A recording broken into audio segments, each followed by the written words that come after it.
கர்த்தருக்கு ஸ்தோத்திரம். இந்த நாளில் கூட ஆண்டவர் தாமே இங்கே கம்போடியாவில் கடந்து வந்து இந்த தெய்வ செய்தியை கொடுக்கும்படியாக கர்த்தர் கொடுத்த கிருபைக்காக கர்த்தரை நான் நன்றியோடு ஸ்தோத்தரிக்கிறேன்.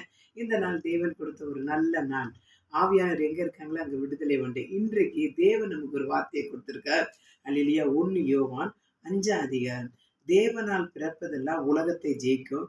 நம்முடைய விசுவாசமே உலகத்தை ஜெயிக்கிற ஜெயம். அல்லேலூயா. பிரியமான சகோதர சகோதரிகளே, தேவனால் பிறப்பதெல்லாம் உலகத்தை ஜெயிக்கும். அல்லேலூயா. நம்முடைய விசுவாசமே உலகத்தை ஜெயிக்கிற ஜெயம்.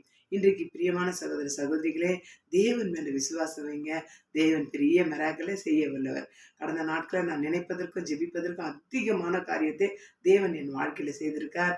அது மாத்திரம் இல்லை, இந்த நாள்ல ஆண்டவர் கம்போடியாவில் கடந்து வந்து இந்த சின்ன ஒரு தேவ செய்தியை கொடுக்கும்படி கர்த்தர் எனக்கு கொடுத்த கிருபைக்காக ஸ்தோத்திரம். அனைவரும் ஜெபித்துக் கொள்ளுங்க.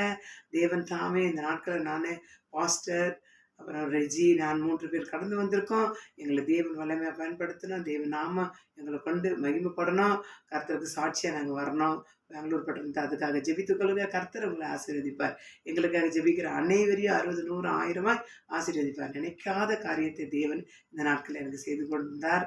இன்றைக்கு இந்த வெளிநாட்டுக்கு கடந்து வரும்படியாக கர்த்தர் எனக்கு பெரிய மிராக்கிளை என் வாழ்க்கையில் செய்ததுக்காக கர்த்தரை நன்றியோடு சோதரிக்கிறேன். அதற்காக ஜெபித்துக் கொண்ட அருமையான சகோதரி சகோதரிகளே, கர்த்தர் தாமே ஆசீர்வதிப்பார். ஆமேன். God bless you. கர்த்தர் தாமே ஆசீர்வதிப்பார். ஆமேன்.